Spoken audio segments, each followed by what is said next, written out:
In the autumn of 1798, 17 travelers disappeared along a 20-mile stretch of the Wilderness Road in southeastern Kentucky. Each vanished without a trace, leaving behind only abandoned horses and scattered belongings that told no story of their fate. What makes these disappearances truly chilling isn't just their number, but the fact that local authorities deliberately buried every record of the investigation that followed. For over 2 centuries, the truth about the Hardin family farm remained hidden in sealed court documents, until a county clerk's discovery in 1987 revealed the most disturbing case of organized murder in early American frontier history. The documents describe a killing operation so methodical, so perfectly disguised as Christian charity, that it operated for 8 years without detection. Before we continue with the story of the farm that became Kentucky's first house of horrors, make sure to subscribe to our channel and hit that notification bell. We're about to uncover secrets that powerful families tried to keep buried forever. And tell us in the comments, what state are you listening from? We love hearing from our community of mystery seekers. The discovery that would eventually expose the Hardin family's crimes began not with screams in the night, but with the simple act of bureaucratic housekeeping in a dusty courthouse basement. Southeastern Kentucky in 1798 was a land caught between civilization and wilderness, where the promise of prosperity drew thousands westward along treacherous mountain paths. The Wilderness Road, carved through the Cumberland Gap by Daniel Boone 2 decades earlier, had become the primary artery for settlers moving west from Virginia and the Carolinas. This narrow, winding trail stretched for over 200 miles through some of the most unforgiving terrain in North America, where a single misstep could mean death from exposure, wild animals, or the countless human predators who haunted the frontier. Along this treacherous path, dozens of small communities had sprouted like wildflowers after rain, each one a beacon of hope for families seeking new beginnings in the untamed frontier. These settlements served as crucial waypoints where exhausted travelers could rest, resupply, and gather information about the dangers that lay ahead. The success or failure of these communities often depended on their ability to provide safe haven for the constant stream of migrants who passed through their borders. The township of Millfield sat at a crucial bend in the road, where the trail descended from the rocky ridges into the fertile valley of Beaver Creek. With barely 300 souls, it was the kind of place where everyone knew everyone else's business, or thought they did. The town had been established in 1794, by a group of Virginia Baptists seeking religious freedom, and their influence could be seen in every aspect of community life. Sunday services were mandatory for all residents, and the town council enforced strict moral codes that governed everything from drinking to dancing. The settlement centered around Hendrick's General Store, a weathered log building that served as both trading post and informal courthouse. Jeremiah Hendricks, a gruff former militiaman who had fought Indians alongside Daniel Boone himself, ran the establishment with an iron fist and a keen eye for profit. His store stocked everything a traveler might need: gunpowder, salt, whiskey, blankets, and the latest news from the civilized world beyond the mountains. Nearby stood the Cumberland Inn, a 2-story structure that represented the height of frontier luxury. Martha Crane, the widow who operated the inn, had arrived from Philadelphia 5 years earlier with enough money to build the finest accommodations between Lexington and the Virginia border. Travelers could find a hot meal and a clean bed for 2 bits a night, along with the kind of civilized conversation that reminded them of the world they had left behind. The town's spiritual center was the New Jerusalem Baptist Church, a modest log building that could hold the entire population during Sunday services. Reverend Ephraim Cole, a Harvard-educated minister who had abandoned a comfortable Boston pastorate for frontier missions, delivered sermons that blended traditional theology with practical advice for survival in an unforgiving land. His presence gave Millfield a sense of legitimacy that attracted settlers who might otherwise have passed through without stopping. Among Millfield's most respected residents were the Hardins, Ezekiel, his wife Temperance, and their 3 adult children, sons Caleb and Josiah, and daughter Mercy. The family had arrived in the spring of 1791, claiming to be refugees from brutal Indian raids that had devastated their previous home in eastern Virginia. They quickly established themselves as pillars of the small community, with Ezekiel serving as a lay preacher who assisted Reverend Cole, and Temperance organizing charitable efforts for struggling families who arrived with little more than the clothes on their backs. Ezekiel Hardin was a man who commanded respect through sheer force of personality. Standing well over 6 feet tall with the broad shoulders of a lifetime laborer, he possessed the kind of physical presence that made other men step aside when he entered a room. His deep voice could fill the church without effort, delivering sermons that moved listeners to tears with their passionate descriptions of divine love and terrible warnings about eternal judgment. Those who heard him preach often remarked that he seemed to speak with the authority of someone who had personally witnessed both heaven and hell. Temperance Hardin was equally impressive in her own way. A small, delicate woman with prematurely grey hair and hands that never seemed to rest, she had quickly become the community's unofficial physician. Her knowledge of healing herbs was encyclopedic, and she could treat everything from broken bones to difficult births with a skill that seemed almost supernatural. More than one family owed their lives to her midnight visits during times of crisis, and her reputation for medical miracles had spread throughout the county. Their children appeared to be perfect examples of frontier virtue. Caleb, the elder son at 26, possessed his father's imposing physical presence and his mother's gentle demeanor. He worked the family farm with tireless dedication while finding time to help elderly neighbors with their own crops. Josiah, 24, was smaller but more intellectual, often serving as the community's unofficial schoolmaster during the winter months when farm work slowed. At 22, Mercy was considered one of the most beautiful young women in the county, with a sweet disposition that made her popular among both men and women. The Hardin farm sprawled across 400 acres of prime bottomland along Beaver Creek, 3 miles south of town. The land had cost Ezekiel nearly every penny he possessed, but the investment had proven wise. The rich soil produced abundant crops of corn and tobacco, while the creek provided water for livestock and power for a small grist mill that served the surrounding area. Visitors often remarked on the farm's unusual prosperity, noting that the Hardins seemed to have more material wealth than could be explained by farming alone. Ezekiel had built his homestead with careful attention to both comfort and security. The main house was a 2-story log structure with stone chimneys and glass windows, an almost unheard-of luxury on the frontier. The rooms were furnished with pieces that seemed far too fine for a simple farming family. Carved chairs, imported china, silver candlesticks, and books that suggested education and refinement. A massive barn could shelter 50 horses, while a network of outbuildings included a smokehouse, dairy, blacksmith shop, and what Ezekiel described as the largest root cellar in the county. What made the Hardins particularly valuable to the community was their willingness to help travelers in distress.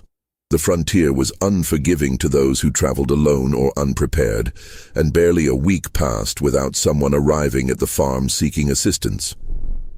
More than once, Ezekiel had ridden out in dangerous weather to assist a broken wagon or injured horse, often inviting stranded families to shelter at his farm until repairs could be made.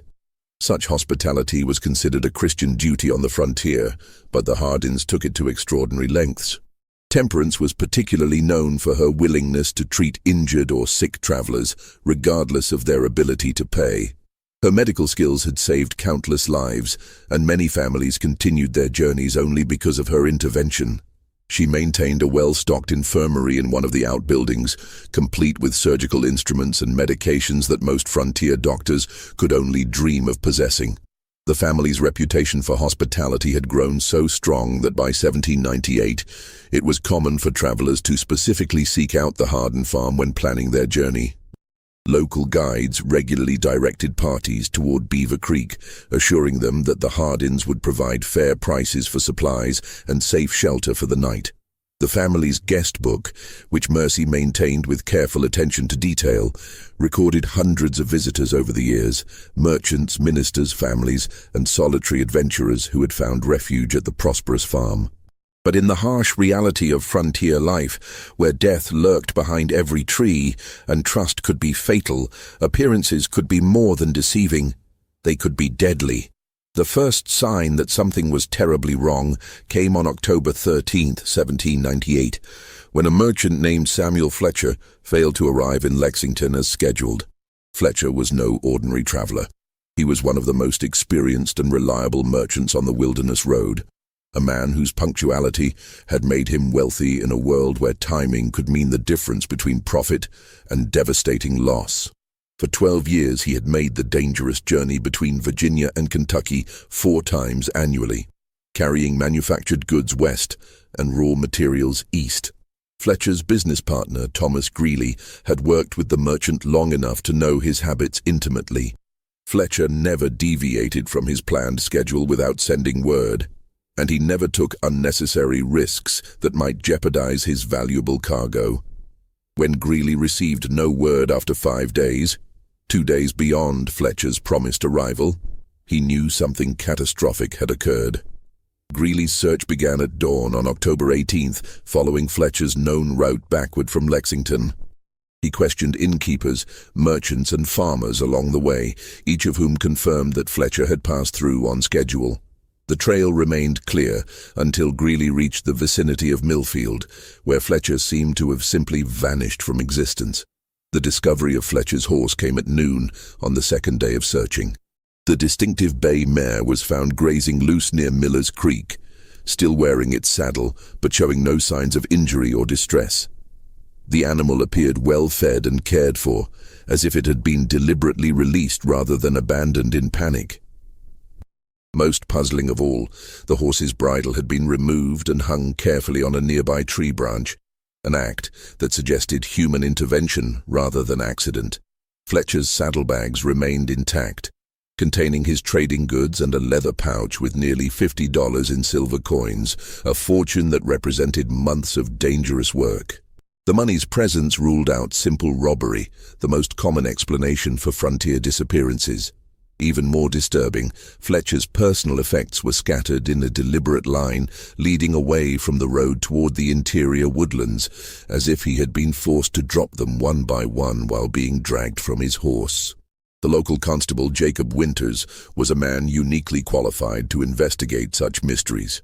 A former Continental Army sergeant who had served under Anthony Wayne in the Ohio campaigns, Winters possessed both the investigative skills and the stomach for violence that frontier law enforcement required. He had seen enough death and deception to know that the most obvious explanations were often the most wrong, and Fletcher's disappearance struck him as anything but ordinary. Winters organized a search party within hours of Greeley's report, gathering 12 of Millfield's most capable men for what he knew would be a difficult and potentially dangerous investigation.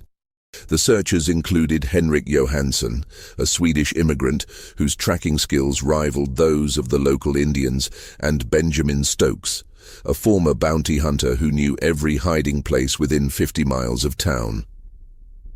What the search party discovered defied all rational explanation. Fletcher's trail led clearly toward the Hardin farm, marked by torn fabric, caught on thorns, and occasional drops of what appeared to be blood. The signs suggested that the merchant had been alive but injured when he left the road, possibly struggling against captors who were forcing him deeper into the wilderness. But at the exact boundary of Hardin property, every trace of Fletcher's passage simply ceased to exist. The searchers spent hours examining the area where the trail ended, looking for any sign that might indicate Fletcher's fate. They found nothing. No disturbed earth, no hidden blood, no evidence of struggle.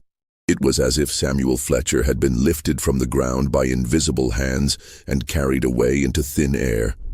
Even Henrik Johansson, whose tracking abilities were legendary, admitted defeat when confronted with such a complete absence of evidence. When Winters questioned Ezekiel Hardin about the missing merchant, the patriarch's response was both cooperative and strangely rehearsed. Yes, Fletcher had stopped at the farm on October 13th, arriving just before sunset and seeking directions to a shortcut that would save him a day's travel to Lexington. Ezekiel had warned him against taking unfamiliar trails, especially with valuable goods and winter weather approaching, but Fletcher had insisted on trying the route. The merchant had been polite but hurried, declining Temperance's offer of a hot meal and a warm bed in favor of pressing on while daylight remained. According to Ezekiel, Fletcher had seemed nervous and distracted, constantly checking his saddlebags and looking over his shoulder as if expecting pursuit. When asked about this behavior, Fletcher had mentioned seeing strange men following him since leaving Virginia, but had dismissed Ezekiel's suggestion that he remain at the farm until a larger party could escort him to safety.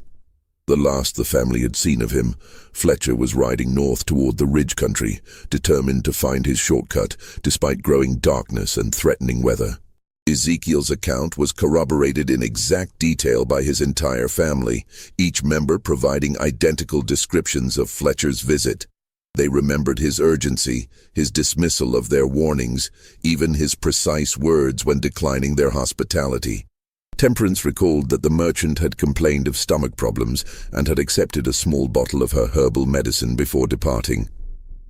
Caleb had offered to escort Fletcher to the ridge trail, but the merchant had refused, claiming that his business was too urgent for delays. Their consistency should have been reassuring to Constable Winters.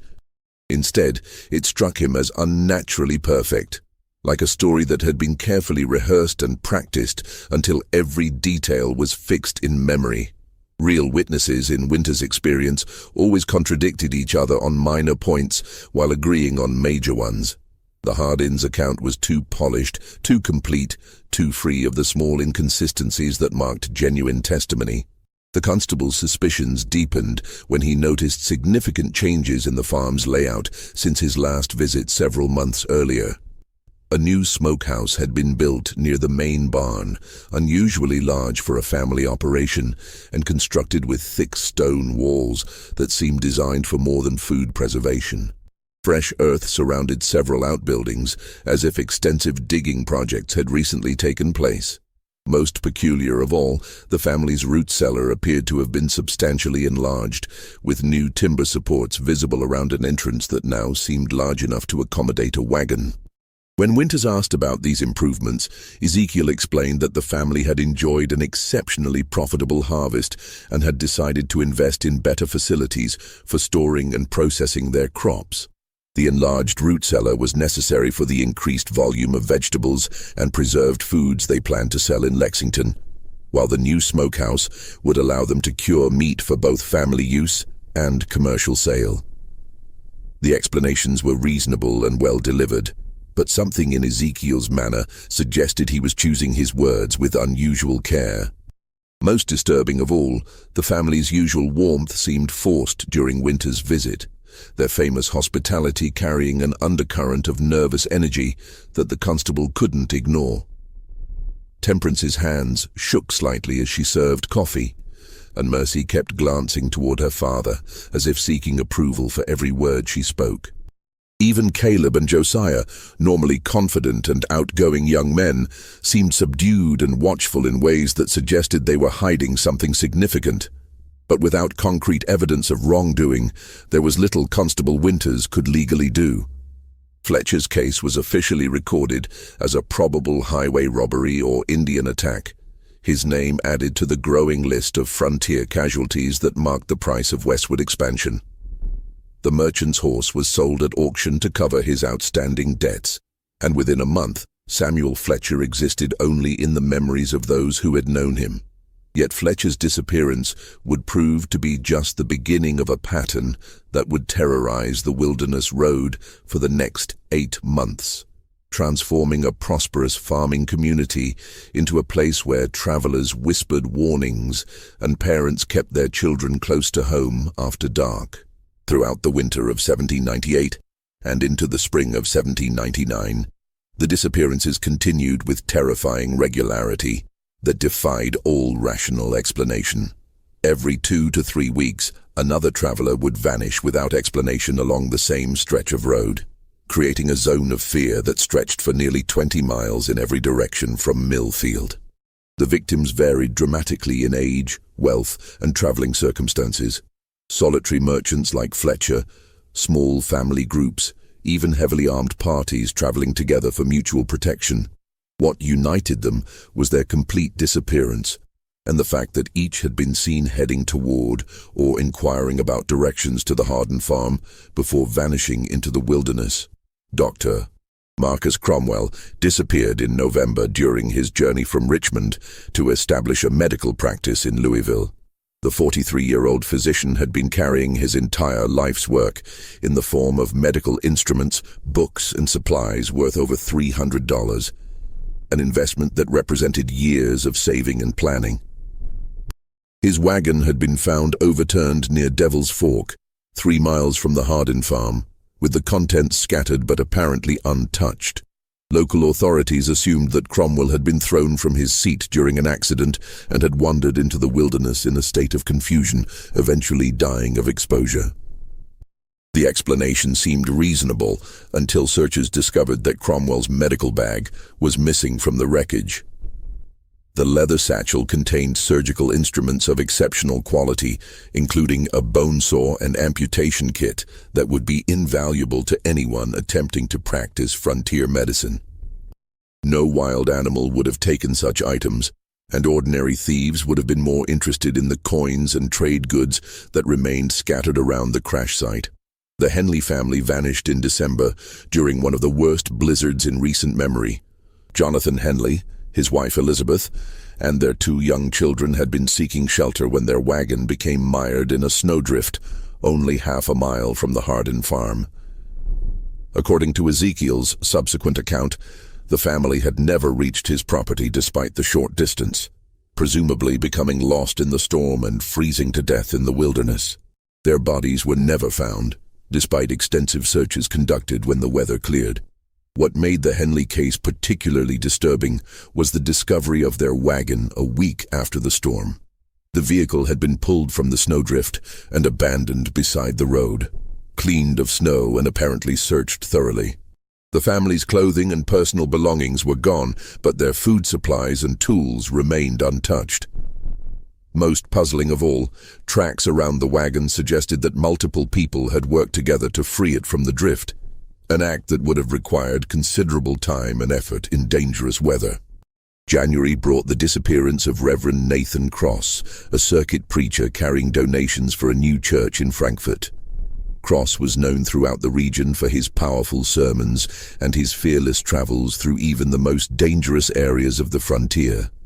The 50-year-old minister had survived Indian attacks, bandits, and countless natural hazards during 15 years of preaching, making his disappearance particularly shocking to communities that had come to view him as indestructible. Cross's horse was found 3 days after his disappearance, still carrying saddlebags that contained nearly $200 in church donations. The money's presence ruled out robbery as a motive, but raised disturbing questions about what kind of threat could have overcome such an experienced and resourceful man. Local authorities eventually concluded that Cross had suffered a heart attack or stroke while traveling, falling from his horse and dying somewhere in the vast wilderness that surrounded the Wilderness Road. Each disappearance followed the same inexplicable pattern. Abandoned horses found grazing loose or tied to trees, scattered personal belongings suggesting sudden violence or struggle, and trails that led inevitably toward Harden property before vanishing completely. Yet whenever questioned by increasingly suspicious authorities, the Harden family presented plausible explanations that were impossible to disprove. They had seen some of the travelers, yes, but only briefly and usually from a distance. Each victim had been warned about various dangers, bad weather, difficult terrain, reports of bandit activity, but had chosen to continue their journey despite the family's concerned advice. In several cases, the Hardens had offered food, shelter, or escort services that had been politely declined by travelers who seemed determined to maintain their schedules regardless of risk. Constable Winters found himself trapped in an impossible situation that grew more frustrating with each new disappearance. The Hardens were among the most respected families in the county, their reputation for charity and Christian virtue unquestioned by everyone except him.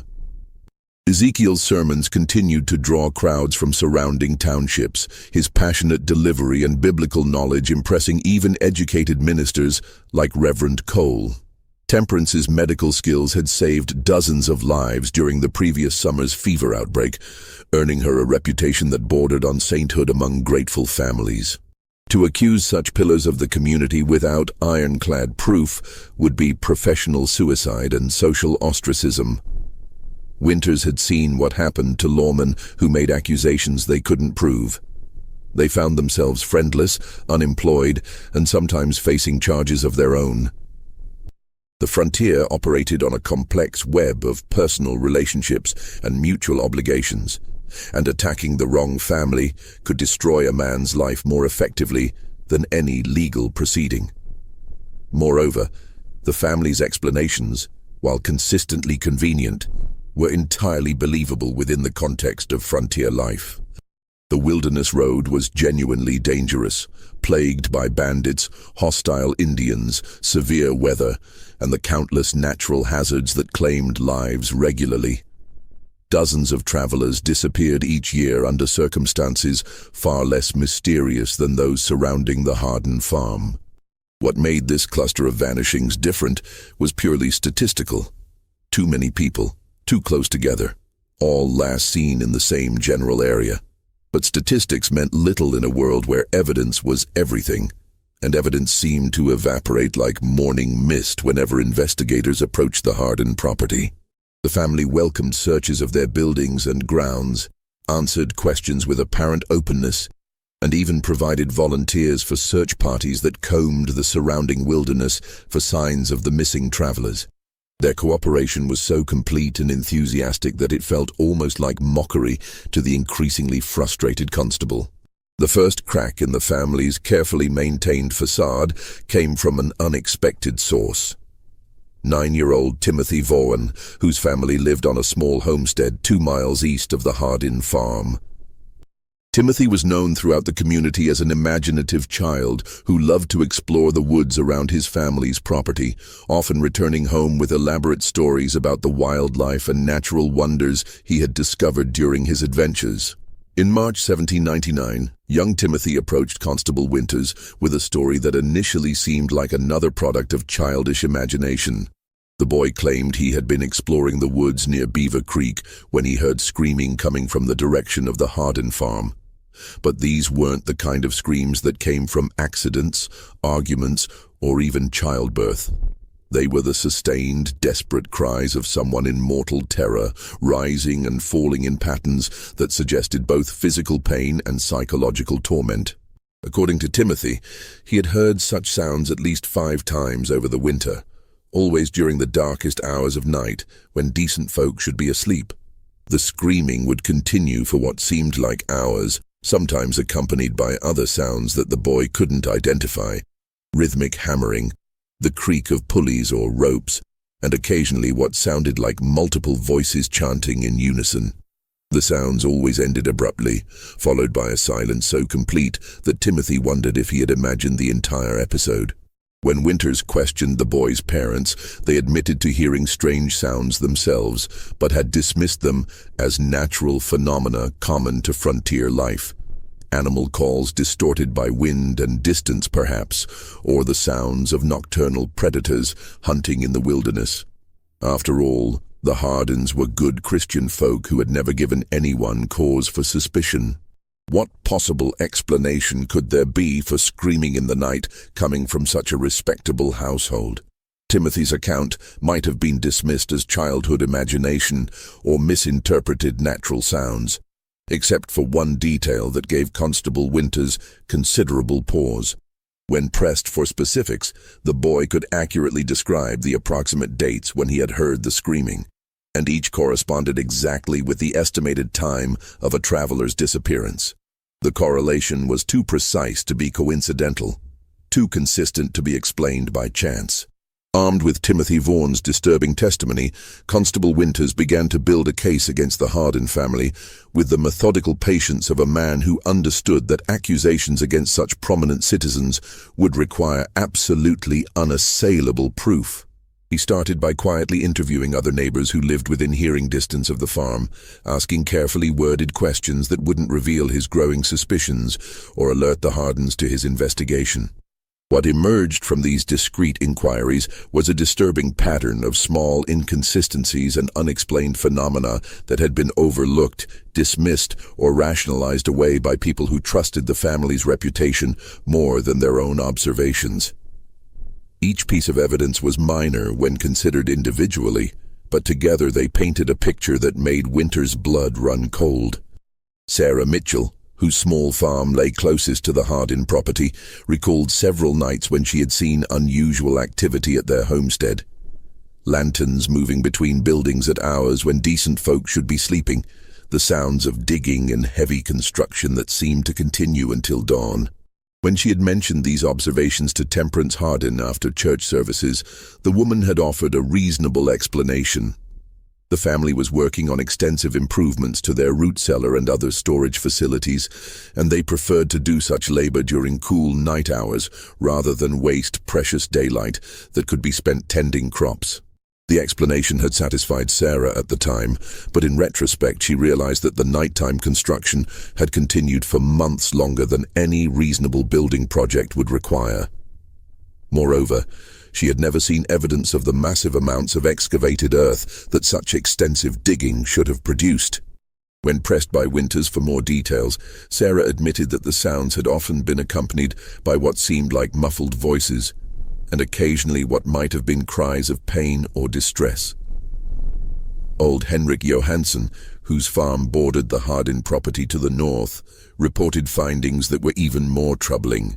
The Swedish immigrant, whose tracking and hunting skills were legendary throughout the county, had discovered animal bones scattered along their shared fence line. Not the normal remains of butchered livestock, but bones that had been cracked, gnawed, and processed in ways that suggested something far more sinister than ordinary farming activities. The bones included skulls and long bones from horses, cattle, and pigs, but also smaller fragments that Johansson couldn't identify despite his extensive knowledge of local wildlife. Most disturbing of all, some of the bones showed evidence of being deliberately broken with tools, while others bore saw marks that suggested systematic dismemberment rather than natural decomposition or predator activity. When Johansson had approached Ezekiel about the mysterious bone deposits, the patriarch had offered a plausible but somehow unsatisfying explanation. Wild animals had been particularly troublesome that winter, he claimed, forcing the family to dispose of several diseased livestock carcasses by scattering the remains throughout the woods. The bone fragments were simply the result of scavengers and weather breaking down these disposed carcasses over time. But Johansson's trained eye had noticed details that contradicted this innocent explanation. The bones were too clean, too systematically processed, and too widely distributed to be the result of natural decomposition. Moreover, many of the fragments showed evidence of being boiled or otherwise treated with heat, suggesting deliberate processing rather than simple disposal of diseased animals. Most tellingly, several neighbors reported dramatic changes in the Hardin family's behavior and demeanor over the past year. The children, once friendly and outgoing members of the community, had become withdrawn and secretive, avoiding social gatherings and speaking only when directly addressed. Caleb and Josiah, who had previously been popular among young people their age, now seemed nervous and distracted during public interactions, as if constantly preoccupied with private concerns. Mercy Hardin's transformation was particularly striking. The young woman who had once been considered one of the most beautiful and vivacious girls in the county now appeared haggard and prematurely aged, her face carrying a haunted expression that made people uncomfortable. She had stopped attending social functions entirely, and when she did appear in public, she seemed to shrink from human contact as if afraid of revealing some terrible secret. Even Ezekiel's sermons had taken on a darker tone over the past months, dwelling obsessively on themes of divine judgment, the punishment of sinners, and the necessity of eliminating evil from the world. Where his preaching had once emphasized God's love and mercy, it now focused almost exclusively on wrath and retribution. Several church members had privately expressed concern about the increasingly violent imagery in his biblical interpretations. Constable Winters also discovered disturbing gaps in the Harden family's background story that raised serious questions about their true identity and origins. While they claimed to be refugees from Indian raids in eastern Virginia, no one had been able to verify their previous residence or confirm the specific attacks that had supposedly driven them westward. Winters' inquiries to authorities in Virginia had produced no records of any Harden family being affected by Indian violence in the time period they claimed. Moreover, the family's arrival in Kentucky seemed to mark the beginning of their documented existence, as if the Hardens had materialized from nothing in the spring of 1791. They possessed no letters from relatives, no business records from their previous life, no personal effects that predated their appearance in Millfield. For a family claiming to have lost everything to Indian raids, they had managed to arrive in Kentucky with substantial financial resources and an impressive collection of household goods. The constable's investigation received an unexpected and alarming boost in April 1799, when a traveling peddler named Isaac Brewster arrived in Millfield with information that transformed suspicion into near certainty. Brewster was a well-known figure throughout the frontier, a man whose business required him to travel constantly between settlements and who possessed an encyclopedic knowledge of events and personalities throughout the region. Brewster had spent the previous winter in eastern Tennessee, where he had heard disturbing stories about a series of disappearances that had plagued the Holston River Valley between 1789 and 1791. According to local accounts, at least 15 travelers had vanished along a remote stretch of road near a prosperous farm operated by a family named Harper. Zachariah Harper, his wife Prudence, and their 3 adult children. The similarities between the Tennessee disappearances and the current Kentucky cases were so striking that they couldn't possibly be coincidental. The pattern was identical. Travelers would be seen heading toward the Harper property and would simply vanish, leaving behind only scattered belongings and abandoned horses. Local authorities had suspected the family, but had never been able to prove their involvement, hampered by the same lack of physical evidence that was frustrating Winters' current investigation. Even more chilling were Brewster's descriptions of the Harper family themselves. Zachariah was a lay preacher, known for his powerful sermons and charitable works, while Prudence was respected throughout the region for her exceptional healing abilities. They had arrived in the valley claiming to be refugees from Indian raids, with no verifiable history before their sudden appearance. The family was known for their hospitality to travelers and had built a reputation as pillars of their community. When Brewster described the physical appearance of the Harper family, Winters felt his blood turn to ice water. Zachariah Harper had been a tall, imposing man with prematurely gray hair and penetrating eyes. Prudence was small and delicate with skilled hands and an extensive knowledge of medicinal herbs. Their children matched the ages and descriptions of Caleb, Josiah, and Mercy Harden so closely that they could have been the same people. Most damning of all, the Harper family had vanished overnight in the spring of 1791, abandoning their farm and disappearing without explanation, just as suspicion about the disappearances was beginning to focus on their property. Neighbors had found the homestead deserted, with signs of hasty departure and deliberate destruction. Buildings had been partially burned, wells had been filled with rocks and debris, and the entire farm showed evidence of systematic elimination of anything that might provide clues to the family's true identity or activities. When Tennessee authorities had finally obtained warrants to search the abandoned Harper property, they had made discoveries that still haunted the investigators who participated. Hidden throughout the woods surrounding the farm were dozens of shallow graves containing the remains of both animals and humans.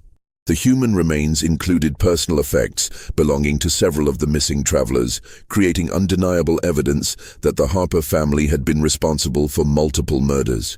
But by then, the killers had vanished completely, leaving behind only their crimes and the mystery of their true identities.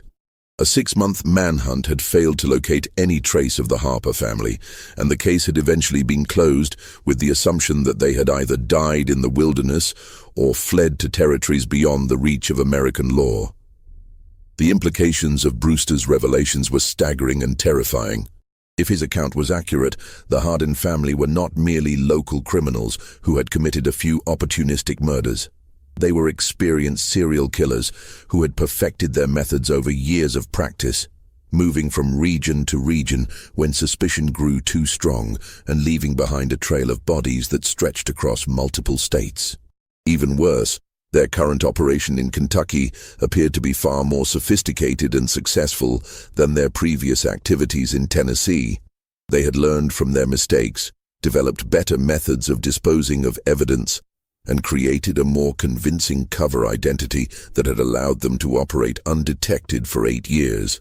The number of victims in Kentucky likely far exceeded those in Tennessee, representing one of the most extensive killing sprees in American criminal history. The weight of Isaac Brewster's testimony pressed down on Constable Winters like a physical burden. But he knew that, compelling as the evidence might be, it would not be sufficient to secure convictions against the Hardin family in a court of law. Frontier justice moved deliberately, and judges required ironclad physical evidence before authorizing arrests that could destroy innocent lives and tear apart established communities. The constable needed proof that would stand up under the scrutiny of skeptical attorneys and suspicious juries. Evidence that could not be explained away or dismissed as coincidence. The breakthrough he desperately needed came from the last source he would have expected: Mercy Hardin herself. On the night of May 22, 1799, the 22-year-old woman appeared at Winter's cabin like a ghost materializing from the darkness. Her face streaked with tears and her hands trembling with barely controlled terror. What she told him during the next 3 hours would finally expose the full horror of what had been happening at the Hardin farm and provide the evidence necessary to bring Kentucky's most notorious family of killers to justice. According to Mercy's devastating confession, her family had been systematically murdering travelers for over 8 years, beginning just months after their arrival in Kentucky. But what made her testimony truly horrifying was not just the scope of their crimes, but the methodical, almost ritualistic way in which the murders had been planned and executed. The killing operation, as Mercy described it, was far more sophisticated than Winters had imagined possible. Her father, Ezekiel, had convinced the family that they were carrying out God's work by eliminating what he called unworthy souls who traveled the frontier roads. The murders weren't random acts of violence driven by greed or opportunity, but carefully planned executions that served both what Ezekiel claimed was divine justice and the family's increasingly elaborate material needs. The process began with what the family called evaluation. When promising targets approached the farm, travelers with valuable goods, significant amounts of money, or skills that the family coveted, Ezekiel would engage them in seemingly innocent conversation designed to assess their moral character. He would ask about their reasons for traveling, their families, their business dealings, and their religious beliefs, all while presenting himself as a concerned Christian neighbor worried about their safety. Based on these conversations, Ezekiel would determine whether each traveler deserved what he called judgment. The wealthy were automatically guilty of greed and materialism. Educated individuals were condemned for pride and intellectual arrogance. Families traveling with young children were accused of recklessly endangering innocent lives. Even ministers and missionaries could be found guilty of false piety or doctrinal errors that marked them as heretics deserving death. Once Ezekiel had pronounced his secret verdict, the family would spring into action with the precision of a military operation. They would invite the condemned travelers to stay the night, citing concerns for their safety on dangerous roads or offering assistance with repairs to wagons or equipment. The family's reputation for hospitality made such invitations almost impossible to refuse, especially during bad weather or when travelers were genuinely in need of help. The doomed visitors would be welcomed into the main house and treated to what appeared to be genuine frontier hospitality. Temperance would prepare elaborate meals, showcasing her cooking skills, while the children would entertain guests with music, conversation, and displays of their education and refinement. The evening would conclude with family prayers led by Ezekiel, whose powerful voice and biblical knowledge impressed even skeptical visitors. But the final course of every meal contained a carefully prepared mixture of herbs that Temperance had perfected over years of experimentation. The drug cocktail was virtually undetectable when mixed with strong coffee or whiskey, producing effects that mimicked natural exhaustion after a long day of travel. Victims would gradually become drowsy and disoriented, accepting the family's suggestion that they retire early to recover their strength for the next day's journey. The drugged travelers would awaken to find themselves bound and helpless in the farm's underground chambers, a complex network of rooms and tunnels that had been excavated far beyond what any normal root cellar would require. According to Mercy's terrified description, the subterranean complex stretched for nearly 200 yards from the main house, with multiple levels connected by stone steps and wooden ladders. The largest chamber served as what Ezekiel called his courtroom, a grotesque parody of legal proceedings complete with a makeshift judge's bench carved from limestone, iron shackles set into the stone walls, and religious symbols that had been perverted into instruments of terror.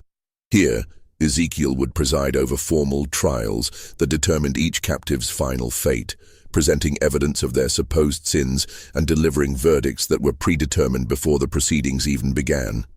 But the trials were not merely sadistic theater, they served a practical purpose in the family's twisted psychology.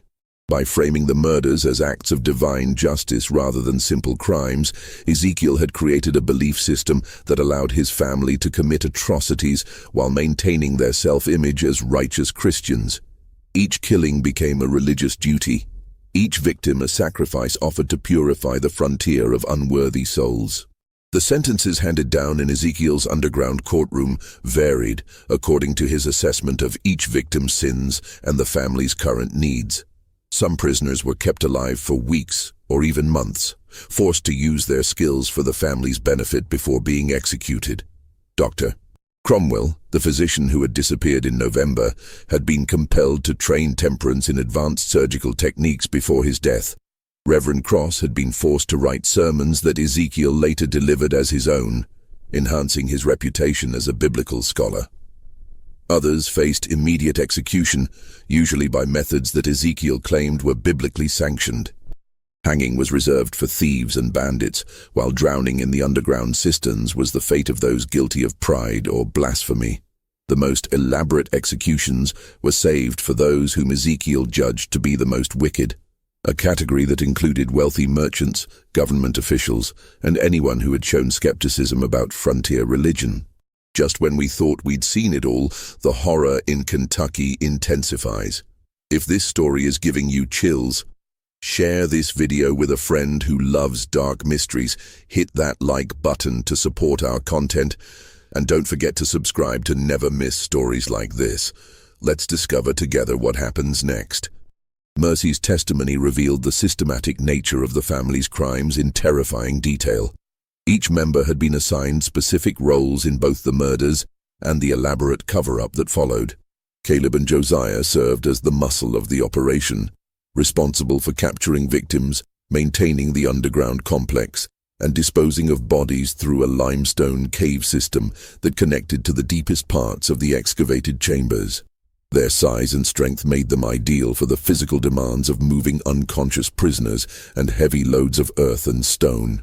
Mercy herself had been forced to serve as the family's record keeper, maintaining detailed ledgers that documented every victim's identity, possessions, and method of disposal. Her careful handwriting filled dozens of notebooks with information that read like a merchant's inventory, except that the goods being catalogued were human lives and the transactions were murders.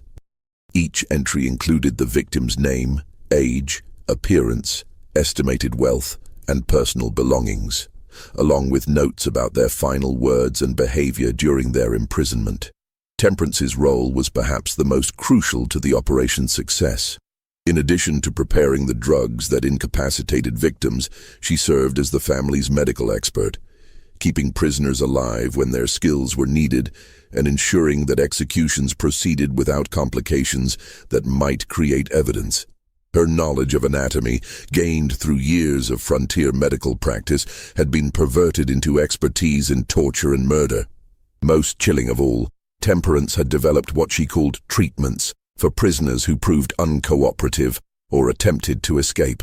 These punishments were designed to break the will without causing death, using techniques that combined her medical knowledge with psychological torture.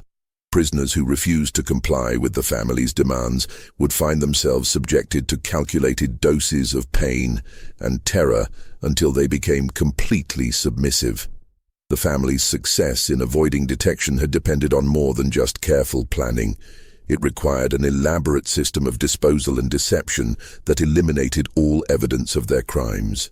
Bodies were never buried on the farm property itself, but were instead transported through the cave system to remote limestone caverns that lay several miles from the homestead. These natural chambers provided perfect conditions for decomposition, while their distance from the farm made discovery virtually impossible. Personal belongings were sorted with the efficiency of experienced merchants.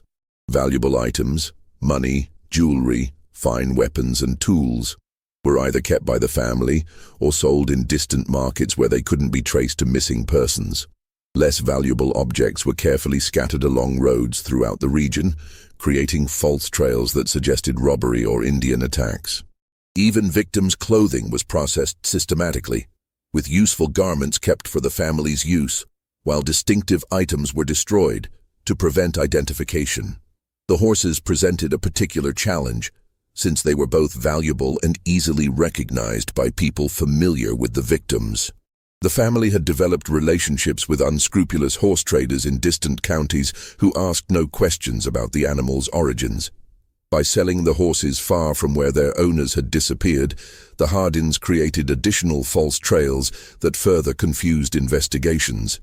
But perhaps the most ingenious aspect of their deception was the way they used their charitable activities to deflect suspicion.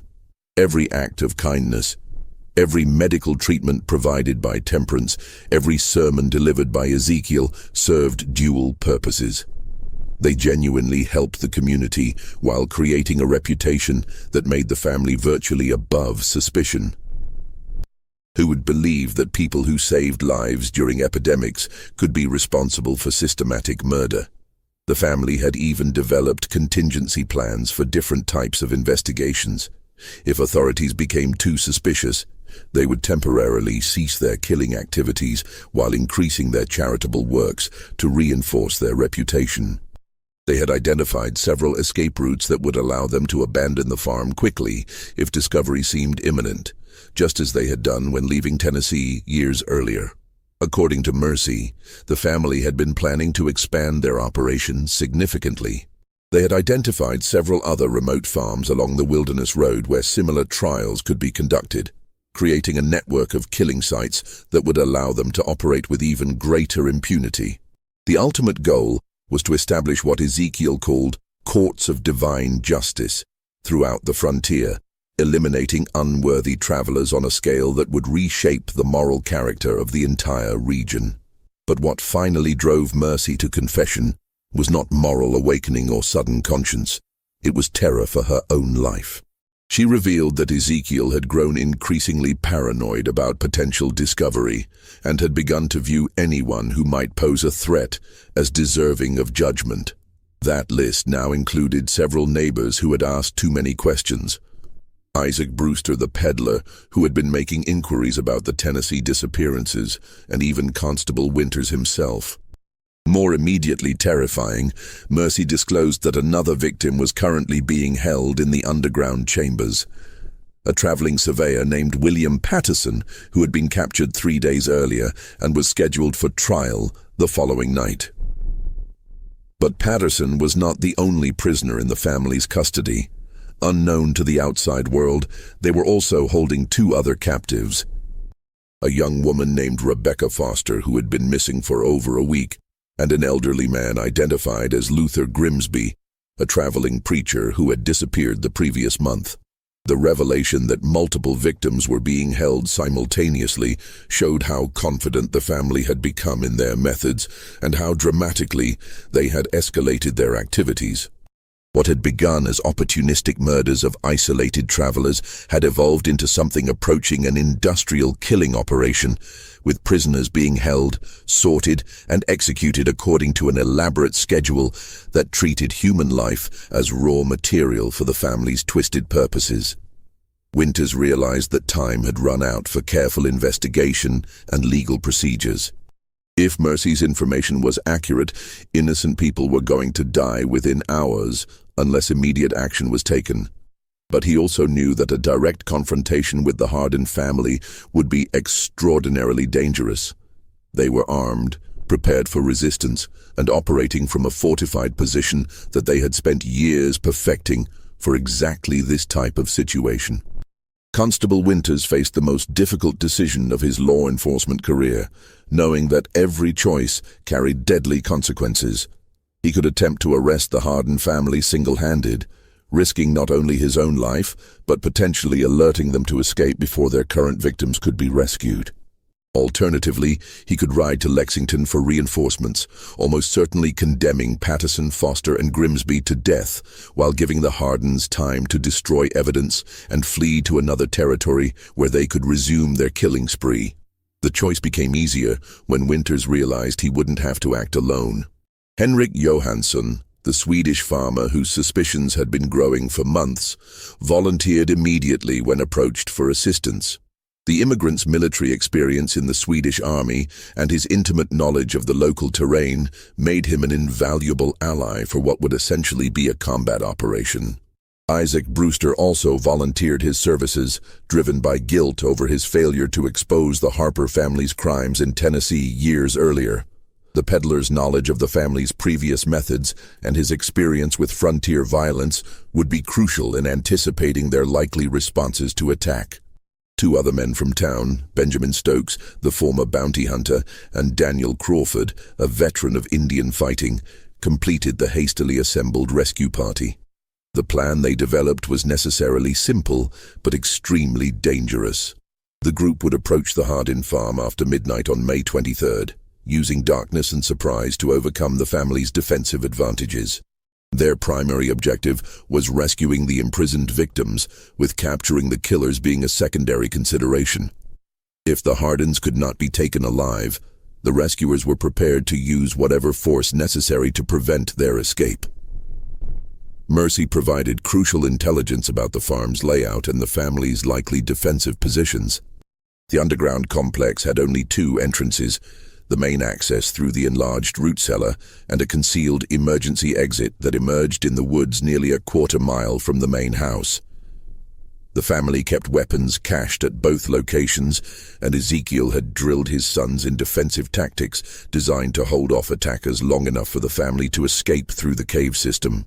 The approach to the farm required crossing nearly a mile of open ground that would leave the rescuers completely exposed if detected.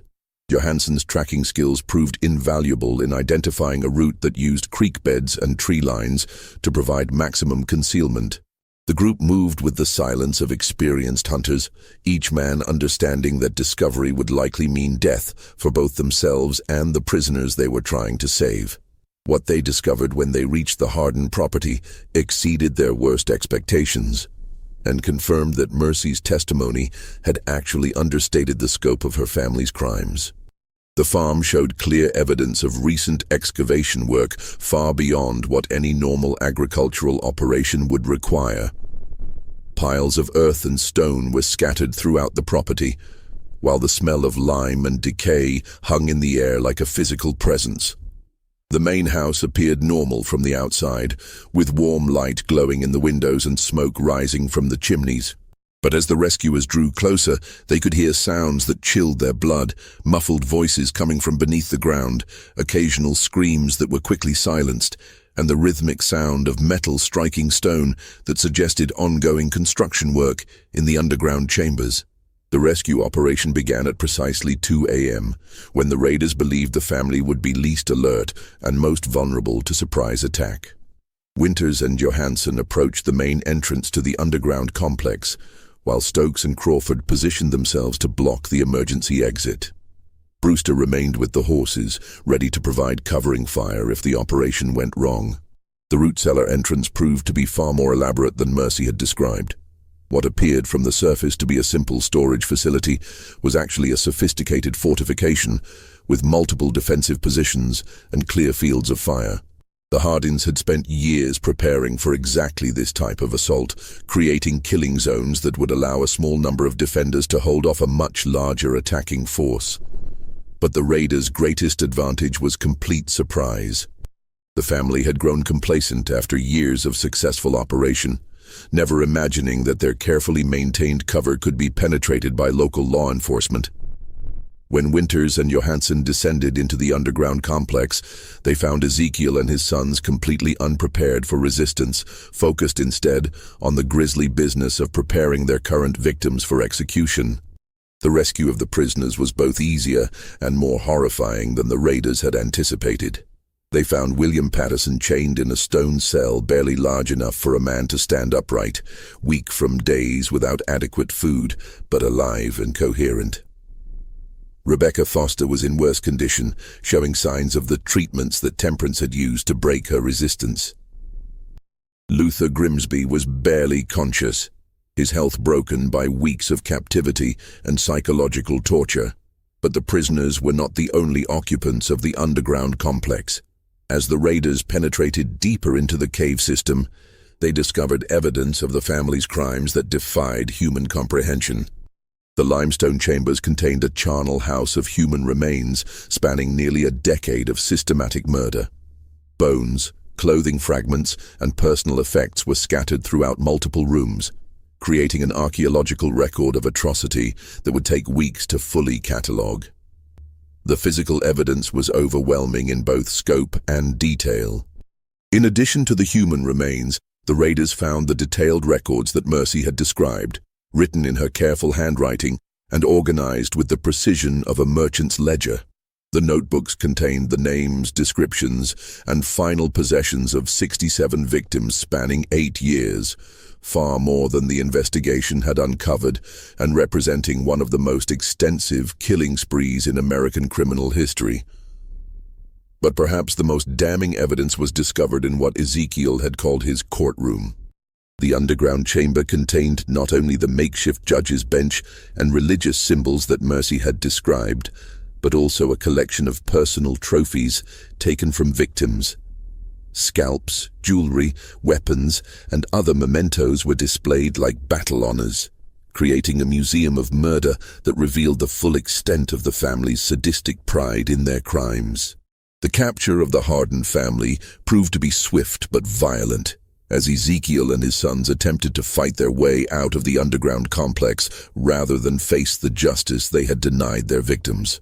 The patriarch showed no surprise at being discovered, instead launching into a rambling sermon about divine judgment and the righteousness of his mission, even as gunfire echoed through the stone chambers. Caleb and Josiah fought with the desperate fury of men who knew they faced certain death if captured, using their intimate knowledge of the cave system to launch attacks from concealed positions. The battle raged through multiple chambers for nearly an hour, with the raiders forced to advance carefully through passages that the defenders had prepared as killing zones. The end came when Temperance, trapped in the main house above, attempted to destroy evidence by setting fire to the building and its contents. The flames spread rapidly through the dry timber structure, threatening to collapse the main entrance to the underground complex and trap everyone below. Faced with the choice between burning alive and surrendering, the surviving Hardins finally laid down their weapons.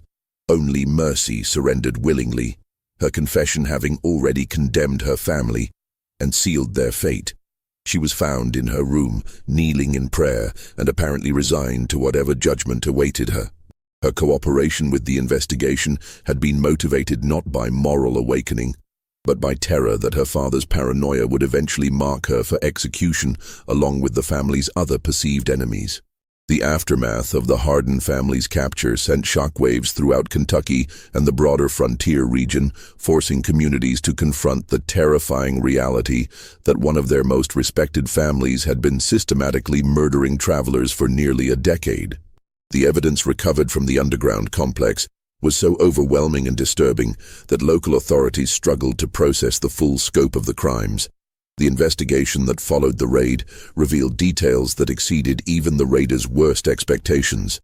The cave system beneath the Hardin farm was far more extensive than anyone had imagined, stretching for nearly 2 miles through natural limestone caverns that the family had modified for their murderous purposes.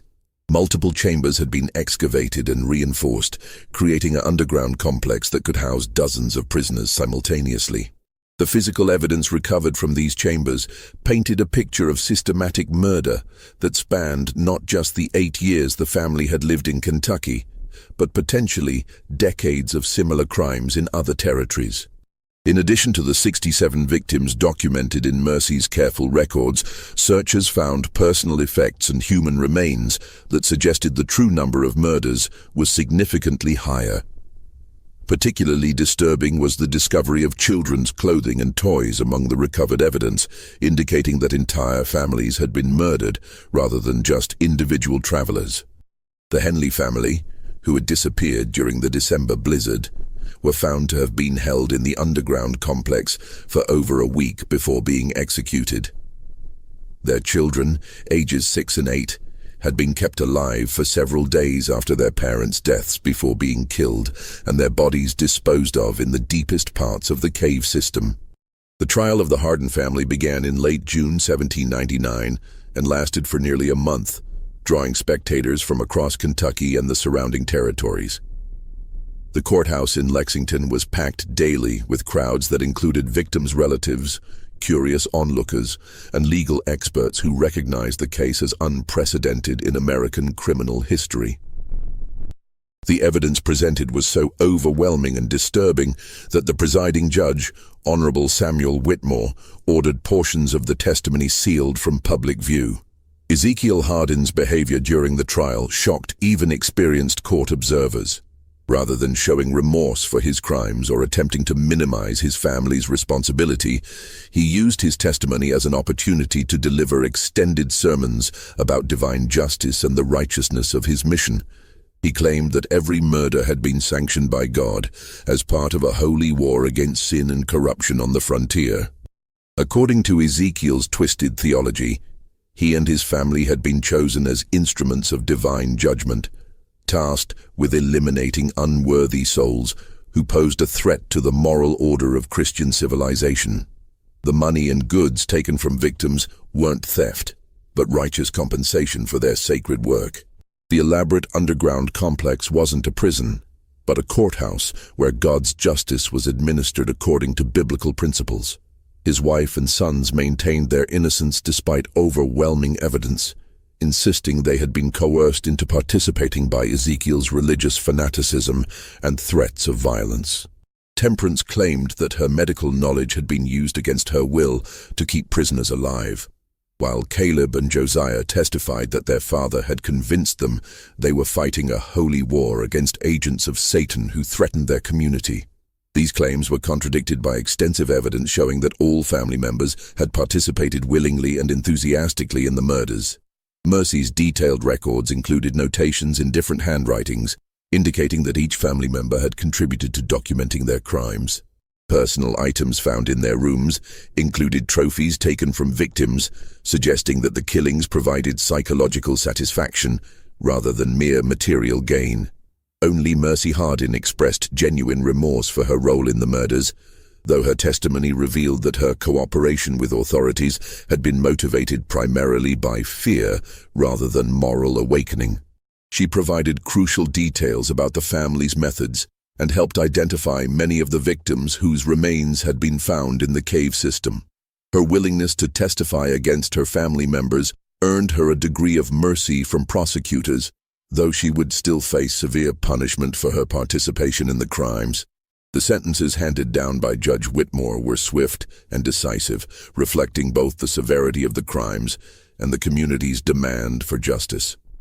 Ezekiel, Temperance, Caleb, and Josiah Hardin were all condemned to death by hanging, with the execution scheduled for August 15, 1799. The date was chosen deliberately. It marked exactly 1 year since Samuel Fletcher's disappearance had first exposed the family's crimes and begun the investigation that led to their capture. Mercy Hardin received a sentence of life imprisonment, sparing her from execution in exchange for her cooperation with authorities and her youth at the time many of the crimes were committed. She would spend the remaining 43 years of her life in the Kentucky State Penitentiary, becoming one of the longest-serving prisoners in the institution's history.